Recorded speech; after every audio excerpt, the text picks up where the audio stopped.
Inspired by childhood memories of homemade blueberry jam, this quilt plays with different shades of blue to create transparent layers. You'll learn to piece strip sets and sashing and then sew a partial seam to create this unique block. And we'll even play with color options so you can see all the ways to make this quilt delicious.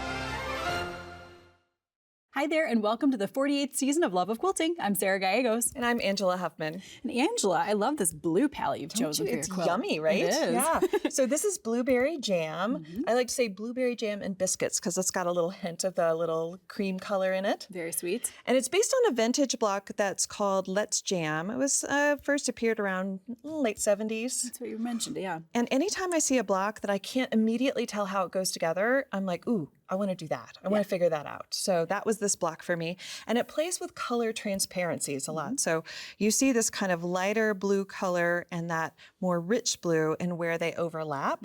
And that's what provides that color transparency. And so when you're trying to figure out what colors will give you that overlap look.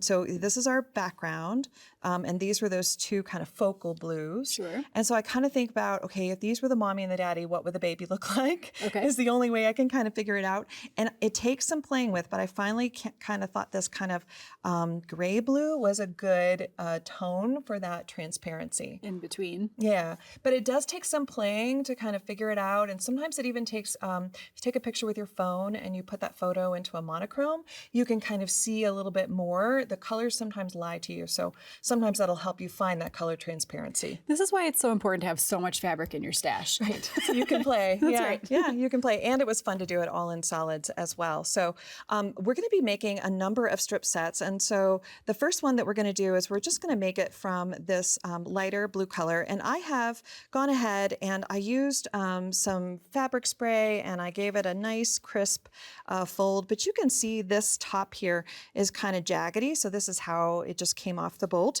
And so what we want to make sure that we do is a cleanup cut. And we talk about a cleanup cut all the time. And this is why. It's because when you get it off the bolt, it may not have been cut straight. Right, absolutely not. I mean, you're in a hurry, cutting all that fabric. It's good just to make sure. Right, and so I've just got a little piece here, but when I go to cut a strip set, I'm just gonna kind of hang it in the breeze and give it a little shake. And I'm looking to make sure that it looks like it's hanging politely. Okay. And if I have it off, it's gonna look a little bit like it's not hanging in a happy way. Right. Like It's fighting with itself. there's a fold or something there that I need to take a look at. And then generally when I lay it down with that fold away from me, and then I pull the other half of the fabric up on top. And then this little fold right here is really super important. And I can feel as my fingers go down if all those layers aren't kind of sitting inside of themselves. And if you don't have them folded well and sitting inside themselves, when you cut your strips, you're going to find that you open it up and it has like a little V or a little beak to it. So like if one of your layers is up a little higher and the others are lower, you're going to have that unevenness, which is going to give you a really poor cut. Yeah, and you can really feel when it sits down in there nicely. And if you feel and it doesn't, like right now here, feel it, Sarah, you can feel it doesn't sit in there super nice. So just give it a little zhush towards the top and then now feel it. And it's in there. Ready to go? Ready to go. Okay, so we're going to do a 2.5 inch cut, and for this strip set, we're going to need 2 of this color. And so generally, rather than doing 2.5 cut, 2.5 cut, I'm going to do a 5. So I'm going to cut at 5 inches. And so I always have to count 1, 2, 3, 4, 5. And I'm going to put a cleanup cut first. Right. So let's cut this edge off. So I'm looking at that fold, and I'm lining it up with a nice strong line on my ruler. And I'm going to make sure that when I do this cleanup cut, I will go through all of the layers. So I can see that I'm going to go through all 4 of those layers. I'm going to spread my hand out nice and wide like a spider to hold this ruler nice and stable. And then there is the cut. So now I have this edge here that I trust. So I'm just going to rotate this around and I'm going to cut 5 inches. So 1, 2, 3, 4, 5. And then I'm going to line up my ruler against that fold. I like to always use the fold of the fabric to line up against my ruler and not kind of these flappy bits that are hanging out in the wind. That's the trustworthy side of this.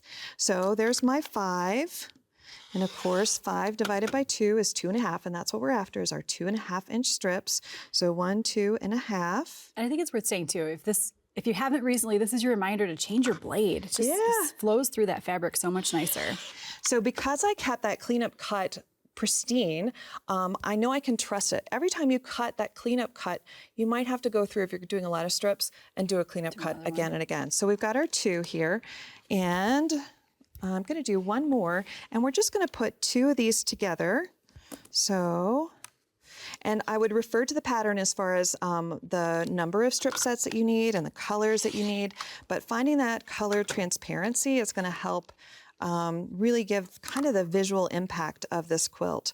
It's got a little punch to it. So this one I have it turned around, but here's my folded edge. So I've got it lined up on a nice strong point on my ruler. This side is against that cleanup cut, and there's my 2.5-inch strip. And Sarah, if you would sew one of these together with one of those light pinks, we're going to do a 1/4-inch seam. There you go.